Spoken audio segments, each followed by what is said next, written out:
ኣብ ትግራይ ስልጣን ጊዜያዊ ምምሕዳር ትግራይ ዝርከብ ሓዱሽ ቤት ምኽሪ ንምጥያሽ ኣብ ጫፍ ከም ዝተበጽሐ ተሰሚዖም ሓሙሽተ ፖለቲካውያን ውድባት ትግራይ ዕጥቃዊ ቃልሲ ዘበገሱ ጉጅለ ዕጡቃት ወተሃደራዊ መኮንናት ምክልኻል ሰራዊት ኢትዮጵያ ነበርን ዝሓቆፈ ሓዱሽ ቤት ምኽሪ ኣብ ዝቕጽሉ መዓልታት ከም ዝጣይሽ ተሰሚዖም እቲ ቤት ምኽሪ ድማ ንስልጣን ጊዜያዊ ምምሕዳር ክልል ትግራይ ንኽርከብ ይዳሎ ከም ዘሎ ተጸብጺቡ ዘሎ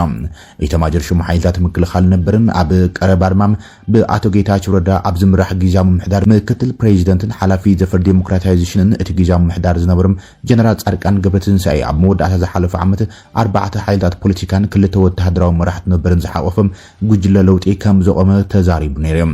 እቲ ብጀነራል ጻድቃን ዝምራሕ ምንቅስቃስ ደለይቲ ለውጢ ትግራይ ተባሂሉ ጽዋዕ ጉጅለም ውድባት ዓረና ትግራይ ባይቶና ውናት ስምረት እቶም ወተሃደራዊ መራሕቲ ማለት እውን ጀነራል ጻድቃን ጀነራል ተክላይ አሸብርን ወደ ሽብርን ከም ዝኾኑ ኣመልኪቱ ነይሮም እንተኾነ እዚ ጉጅለ ኣባል ውድባቱ ቀይሩ ኣብ ዝሕዝዋን ሓሙሽተ ፖለቲካውያን ውድባት ማለት እውን ውድብ ዲሞክራሲያዊ ስምረት ትግራይ ስምረት ባይቶና ዓረና ትግራይ ትንሳኤ ሰብዓ እንደርታን ቃንጭን ዘጠቃለለ ከም ዝኾነም ዋዜማ ካብ ምንጭታተይ ሰሚዕ ኣለኹ ኢላላ ፍላይ ፕሬዚደንት ጊዜያዊ ምምሕዳር ትግራይ ሌተናንት ጀነራል ታደሰ ወረደም ኣብ ዕድመ ስልጣኑ ክልተ ሰሙናት ተሪፈኖም ብምህላም ምስዒቡም ዋዜማ ካብ ሓይልታት ትግራይ ተፈልዩ ኣብ ዓፋር ዝንቀሳቐስ ነበረም ሓይሊ ሰላም ትግራይ ወተሃደራዊ ክንፊ ናይቲ ጉጅለ ንምቋም ስምምዕነት ከም ዝተበጽሐ ካብ መራሕቲ ኣባላት ውድባት ከረጋግጽ ከም ዝከኣለ ጸብጺቦም እቶም ሓሙሽተ ሓይልታት ፖለቲካ በበይኖም ይንቀሳቐሱ ከም ዝነበሩ ዝገለጹ ኮይኖም እቶም መራሕቲ ኣብ ትግራይ ዘሎ ስርዓት ንምውጋድ እቲ እንኳ ኣማራጺም ብዝተወደበ መንገዲ ምንቅስቃስ ምዃኑ ከም ዝኣምኑ ገሊጾም ጀነራል ጻድቃን ገብረትንሳኤ ብርጋዴር ጀነራል ገብረ እግዚአብሔር በየነ ወደንጥሮም ሜጀር ጀነራል አበበ ተክለ ሃይማኖት ጆቢየም ኢንጂነር አሰፋ አብርሃን ጀነራል ተክላይ አሸብር ወደ ሽብርን ብሓደ አንፈት ከቃለሱ ጸኒሖም እዮም እቶም መራሕቲ ፖለቲካውን ወተሃደራውን ክንፎም ኣጠናኺሮም ናብ ትግራይ ብምታም እቲ ስርዓት ንምውጋድ ዝብል ቀንዲ ዕላማ ሒዞም ይንቀሳቐሱ ከም ዘለዎ ገሊጾም መራሕቲ ህወሓት ነቲ ጊዜያዊ ምምሕዳር ሙሉእ ብሙሉእ ክቋጽሩ ወይ ጽሩ ከም ዘለዎም ገሊጾም እዚ ክኸውን ኣይንፈቅድን ኢና ድማ ኢሎም ቀጻሊ ጊዜያዊ ናይ ምምሕዳር ቦታ ብምሓዝ ትግራይ ንምምሕዳር ጻዕሪ ከም ዝጀመሩ ዝገለጹ እቶም ሓይልታት ፖለቲካም ነዚ ንምዕዋድ ድማ መንግስታዊ መሓውር ዘለዎ ቤት ምኽሪም ክጣይሽ ምዃኑ ገሊጾም ጊዜያዊ ምምሕዳር ኣብ ኣዲስ ኣበባ ቅድሚ ስልጣኑ ኣብ ዝሓፀረ ግዜ ክግለጽ ምዃን ነቲ ስርሒትን ሰራዊትን ዝኸውን ገንዘብ ምትእኻብን ምጅማር መደብ ከም ዘለውን ንርዳእ ኣለና ኢሎም ካብ ፌደራል መንግስቲ ድጋፍ ይረኽቡ ድዮም ዝብል ሕቶ ድማ መልሲ ካቡ ኣይደለይን እዮም ትብል እታ ፍልፍል ዜና ኣብ መፋርቕ 2016 ኣብ ውሽጢ ህወሓት ዝተፈጥረም ምፍንጫር ስዒቡ ብዙሓት ፖለቲካውን ወተሃደራውን መራሕቲ ትግራይ ነበር ካብ ወግዓዊ መሓውር ህወሓት ወፂኦም ናይ ገዛ ርእሶም ፖለቲካዊ ጉጅለታት ይጠናኽሩ ከም ዘለዉ ጸብጻባት ዘመላኽቱ ይብል ጸብጻብ ዋዜማ ጊዜያዊ ምምሕዳር ትግራይ ማለት እውን ጀነራል ታደሰ ወረደ ስልጣን ፕሬዚደንትነቱ ንምርካብ ክልተ ሰሙናት ተሪፈን ዘሎም ኣብዘን ክልተ ሰሙናት ድማ ስልጣኑ ከረክብ ተባሂሉ ተጽቢት ዝግበር ኮይኖም እንታይ ዓይነት ኩነታት ክፍጠር እዮም ንብዙሓት ኣዘራራቢ ኮይኑ ዝቕጽል ዘሎም ህወሓት ምስ መንግስቲ ፌደራል ሰላማዊ ብዝኾነ መንገዲ ንምድርዳርን ኣብ ዝሕዝዋን ዕድላት ተጸንቂቖም ከም ዘለዉ ዝገልጽ ዘሎ ኮይኖም ዕጡቃት ድማ ዳግም ናብ ኣሃደታቶም ንክጥርነፉም ጻውዒት ይገብሩ ከም ዘለዎም ካብ ትግራይ ዝወጽ ዘሎ ሓበሬታት ዘመላኽቶም እዚ ድማ ኣብ መንጎ ህወሓትን ፌደራልን ተፈጢሩ ዘሎ ውጥረት ስዒቡ ተደፊና ወፂና ኢሎም ኣብ ዝሕዝዋን ኣብ ኣዲስ ኣበባን ሓራ መሬትን ዝንቀሳቐሱ ዘሎም ኣዘዝቲ ሰራዊትን ፖለቲከኛታትን ድማ ነቲ ህወሓት ዝመርሖ ስርዓት ትግራይ ንምትካ ኣብ ፍሉይ ምንቅስቃስ ከም ዝርከቡ ዘመልክት ምዕባለ እዮም ዘርጊሖም ዘሎም ኣብ ትግራይ ዝካየደ ዘተ ሃገራዊ ምክክር ኣጀንዳታት ንምእካብ ዝሕግዝ መደብ ኣብ ዝመጽእ ሰሙን ኣብ ኣዲስ ኣበባ ከም ዝካየድ ሃገራዊ ኣማኻሪ ኮሚሽን ኢትዮጵያ ኣፍሊጦም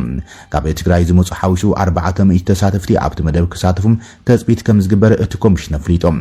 እቶም ተሳተፍቲ ምሁራት ፖለቲካዊ ውድባትን ወከልቲ ሲቪላዊ ማሕበራትን ዝሓቆፉ ምዃኖም ዋና ኮሚሽነር እቲ ኮሚሽን ፕሮፌሰር መስፍን አርአያ ገሊጾም ፕሮፌሰር መስፍን አርአያን ጋዜጠኛታት ኣብ ኣዲስ ኣበባ ዝሃቦ መግለጺ መስርሕ ምእካብ ኣጀንዳታት ትግራይ ኣብ ትግራይ ንምክያድ ብዙሕ ጻዕርታት ኳንቲ ተገብረም ክላዊ ጊዜያዊ ምምሕዳርን ህወሓትን ፍቃደኛታት ከም ዘይኮኑ ኣመልኪቶም እቶም ኮሚሽነር ቅድሚ ሓደ ወርሒ ምስ ኣባላት ቋሚ ኮሚቴ ባይቶም ኣብ ዝገብሮ ርክብ ካብ ህወሓት ኣብ ዝዋን ኣብ ክልል ትግራይ ሃገራዊ ምክክር ምክያድ ቅንጦት ዝብል መልሲ ከም ዝተዋሃቦም ገሊጾም ፕሮፌሰር መስፍን ሎሚ ኣብ ዝሃቦ መግለጺ ጊዜያዊ ምምሕዳር እቲ ክልል እውን ክሳብ ሕዚ ማዕፁ ከዓፅወና ኣይንጽበን ኢና ነርና ኢሎም ብሄራዊ ኣማኻሪ ኮሚሽን እውን መድረኻት ምትእኻብ ኣጀንዳ ትግራይ ኣብ ኣዲስ ኣበባ ክካየድ ወሲኑ ኣሎ ኢሎም ኣብ ውሽጢ ትግራይ ግን እዞም ዝስዕቡ ዕማማት ንምፍጻም ብቐጻልነት ከም ዝሰርሑ ወሲኾም ገሊጾም ብሄራዊ ኣማኻሪ ኮሚሽን ኢትዮጵያ ካብ ትግራይ ወጻኢ ኣብ ዝርከቡ ኩለን ክልላት ምምሕዳር ከተማታትን ኣጀንዳ ምእካብ ስራሕቱ ዛዚመሎም ኣብ ዝመጽእ ሰሙን ድማ ኣብ ኣዲስ ኣበባ ኣብ ዝካየድ መድረኽ ህዝቢ ትግራይ ሃገራዊ ምክክር ኮሚሽን ዋዕላ ዝቐርቡ ኣጀንዳታት ከቕርቡ ኢሎም ተሳተፍቲ መድረኽ እውን ኣብቲ ሃገራዊ ዋዕላ ዝውክሉም ወከልቶም ክመርጹ ተጽቢት ይግበር ኢሎም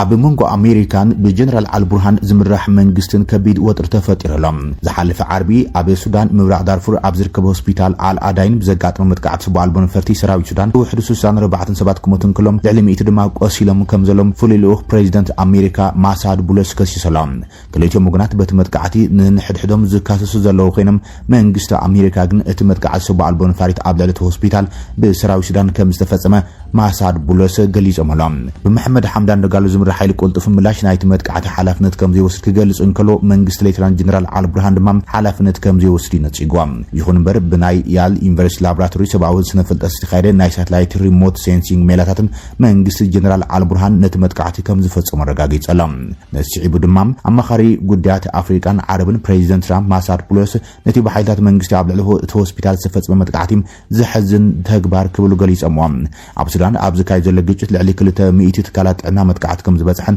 ልዕሊ 200 ሰባት ከም ዝሞቱን ዝገልጽ ማሳድ ቡለስ ክልቲኦም ወገናት ሰብኣዊ ምቁራጽ ተኩሲ ተግባራዊ ብምግባር ስቃይ ህዝቢ ሱዳን ከብቅዕ ጸዊዖም ከም መስናይዚ ድማ ሚኒስትሪ ጉዳያት ወጻኢ ሱዳን መልእኽቲ ማሳድ ቡለስ ብትሪክ ተቃይሞሎም ዓይታት መንግስቲ ነቲ ሆስፒታል መጥቃዕቲ ፈጽሞም ዝብላዕ ባህላም መሰረት ዘይብሉን ዘይተረጋገጸን ወረክብሉ ነጽጓም ነቲ ሚኒስትሪ ብትሪ ዝነቐፈ መግለጺ ማሳድ ቡለስ ጉጊ ሓበሬታ ይዝርግሕ ከም ዘሎ ገሊጾም ምዚ ዝተኣሰረ ፍጻመ ድማ ኣማኻሪ ፖለቲካዊ ጉዳያት ወጻኢ ሌተናንት ጀነራል አልቡርሃን አምጃድ ፋሪስ ሱዳን ኣብ ኤክስ ገጹም ማሳድ ቡለስ ወኪል ሕብራት ኢማራት ዓረብ ክብል ድሕሪ መጽሓፎም ወጥሪ ኣብ መንጎ ክልቲን ሃገራት ዳግም ተላዓይሎም ፕሬዚደንት አሜሪካ ዶናልድ ትራምፕ ተወሳኺ 10,000 ሰራዊት ናብ ማእከላይ ምብራቅ ንምልኣኽ ይሓስብ ከም ዘሎ ተገሊጸሎም ፕሬዚደንት ዶናልድ ትራምፕ ናብቲ ናይ ሓደ ወርሒ ዝጸንሐ ግጭት ተሸሚሙ ዝጸንሐ ማእከላይ ምብራቅ ተወሳኺ 10,000 ሰራዊት ምልኣኽ ይሓስብ ከም ዘሎ ገሊጾም ትራምፕ ኣብ ርእሲ ኣብቲ ዞባ ዘሎ ዓበይቲ መራኽብን መደብራትን ሃገር ብኣሽሓት ዝቁጸሩ ወታደራት ናብ ዞባ ክሰድ ምዃኖም ዎል ስትሪት ጆርናል ጸብጺቦም እቲ ሰራዊት ናይ ምውፋር ሓሳብ ንትራምፕ ምስ ኢራን ናይ ሰላም ዝርብ ንምክያድ ኣብ ዝዳለወሉ ዘሎ እዋን ተወሳኺ ወታደራዊ ኣማራጺም ክህቦ እዩ ኢላ እታ ጋዜጣ እቲ ናብ ማእከላይ ምብራቅ ዝኸይድ ዘሎ ሰራዊት ብዘይካቶም ድሮን ኣብቲ ዞባ ተዋፊሮም ዘለዋ 5,000 ሓይልታት ባሕሪ ኣሜሪካ ኣጋር ሰራዊትን ዕጥቃዊ መኻይን ከጠቓልል ተጽቢት ተገይሮሎም እንተኾነ እቲ ፕሬዚደንት ናብ ዞባ ወሽመጥ ዓረብ ክሰዶ ዝሓስቦ ዘሎ ሰራዊት ብልክዕ ናበይ ከም ዝወፍር ንጹር ኣይኮነን እዮም ቢቢሲ ብዛዕባ እዚ ጉዳይ ንዋይት ሃውስ ፔንታጎን ርእይቶ ሓቲቶም ምላሽ ከም ዘይተዋሃቦ ጸብጺቦሎም እዚ ከምዚ ኢሉ እንከሎ ድማ ፔንታጎን ኣብ ኩናት ኢራን ናይ መወዳእታ ዝተባሃለ ዓብይ ጽፍዒት ንምክያድ ትዳሎ ከም ዘላ ገሊጻላ